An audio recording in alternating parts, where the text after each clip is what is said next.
All right, let's dive right in. Today we're going to talk about a hidden force, something that's been shaping our world pretty much since the beginning of time. It's this deep, powerful biological need that we all have to agree. I mean, just think about it for a second. That feeling you get when someone validates what you think, or when you're in a crowd and everyone's cheering for the same thing, why is that so powerful, so addictive? Well, it really just comes down to our brain chemistry. You could call it the dopamine of agreement. It's that little chemical reward our brain gives us for fitting in, for being part of the tribe. And this one simple mechanism has had absolutely massive consequences all throughout history. Now, when you hear echo chamber, you probably think of the internet, right? But this is not a new problem. Not at all. This whole phenomenon is ancient. So let's jump back in time and see how this dopamine hit really played out. What's wild is that you see the same pattern over and over again. In ancient Athens, you had guys like Socrates trying to ask the tough questions, but the crowds, they just wanted to hear stuff that felt good, so they gave all their applause to the smooth-talking sophists. In Rome, same deal. The roar of the crowd in the Colosseum felt a lot better than the hard work of actually being a citizen. And then in medieval Europe, it got even more intense. Agreeing with everyone else wasn't just comforting, it was your ticket to salvation. Being curious was basically a sin. So here's the key takeaway. In every single one of these moments, getting that dopamine hit of agreement came with a really steep price. The discipline of actual thinking, of asking hard questions and dealing with complexity, it was just thrown out the window for the easy comfort of being in the group.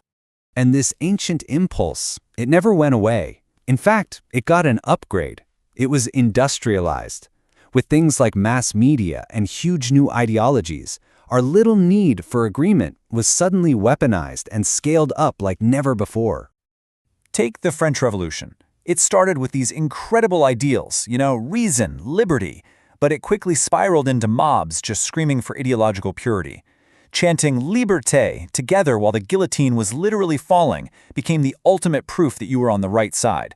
It's a terrifying form of social cohesion.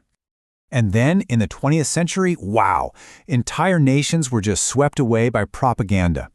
That feeling of belonging, of being on the correct team, it was so intoxicating that it could just override a person's individual conscience. And that's how you end up with these massive rallies and some truly horrific acts, all fueled by collective certainty.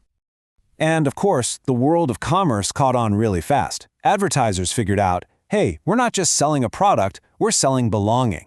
The message is always the same. Smart people, cool people, successful people, people just like you, they use this. It's the exact same dopamine hit, just delivered to your shopping cart.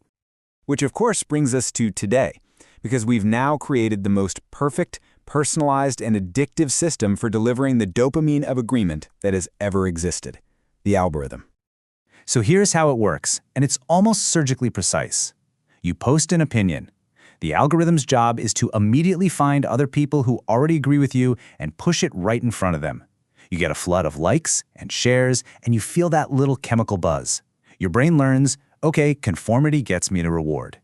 And slowly, over time, your own biases get stronger, and your curiosity about what anyone else thinks, it just collapses. If you take away only one thing from this whole explainer, let it be this. The tools have changed, but the psychology hasn't changed one bit. The roar of the Colosseum crowd and a flood of likes on your post are firing up the exact same pathways in your brain. It's the same ancient drug, just with a new digital needle. And the scary part is, it's still evolving. The next frontier is already here with generative AI. People aren't using it to explore new ideas or challenge themselves. They're using it to validate what they already think. Literally asking it to write my opinion for me. We're outsourcing the actual work of thinking just to get a more polished version of what we already believe. Okay, so is it all hopeless? Are we all just wired to be conformists? Not exactly, because history shows us that in every single era, there's always been a way to resist, a way to practice a kind of cognitive rebellion. And you can see these archetypes throughout history. There's the Socratic gadfly, always asking the uncomfortable questions. The heretical thinker, who risks everything to say the official story is wrong. The disobedient artist, who creates something so new that it just shatters the collective trance. They all made a choice. They chose the discomfort of real thought over the comfort of agreement. Their guiding principle really is this simple but powerful mantra: seeking clarity, not comfort. It means you're consciously choosing the hard work of understanding something over that easy, quick pleasure of just being validated. You're trading the cheap dopamine hit for something way more valuable, genuine insight. So I'll just leave you with this final thought. Tonight, when you're scrolling, just ask yourself this one simple question. Are you using this incredibly powerful tool as a window, something to see a vast, complex, interesting world out there?